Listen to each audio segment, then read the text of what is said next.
Tahini is a potent paste made by grinding toasted sesame seeds. It's a core ingredient in hummus, and it's delicious when mixed with lemon juice or yogurt and drizzled over grilled vegetables, kebabs, and meats. And today, Jack's going to tell us which supermarket brand of tahini tastes best. Yeah, so this is going to be fun. There's only one ingredient here. Fun. Yeah. So there are two things you need to be paying attention to. The intensity of the sesame flavor. Okay.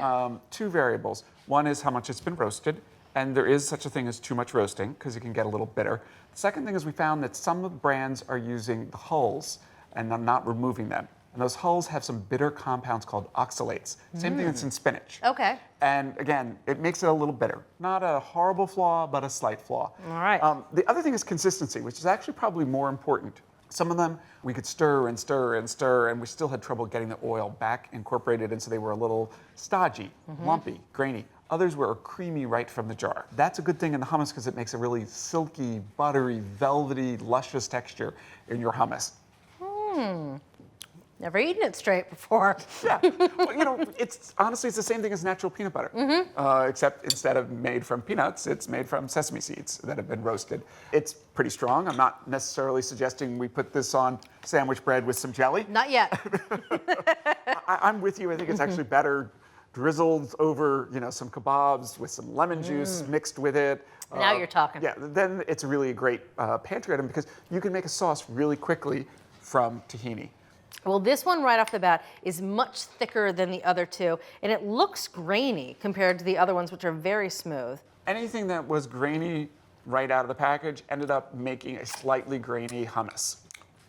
I feel like a dog you just gave peanut butter to. Are you noticing any flavor differences between these three?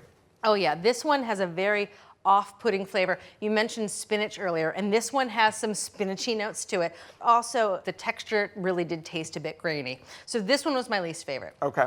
This one, and you can even see the two different colors, those colors actually kind of look like what they taste like. This one tasted very dark and almost over-roasted. This one, nice and smooth, had a very clean sesame flavor, so I actually like this one.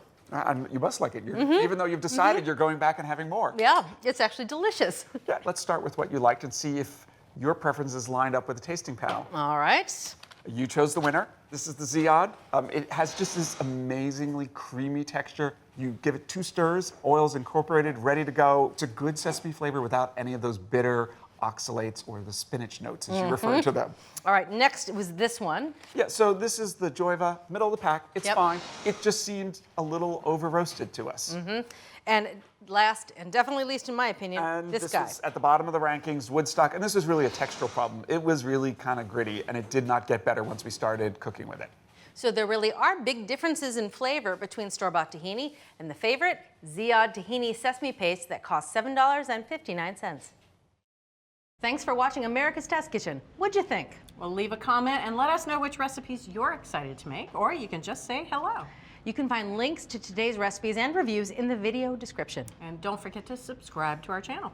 See you later. I'll see you later.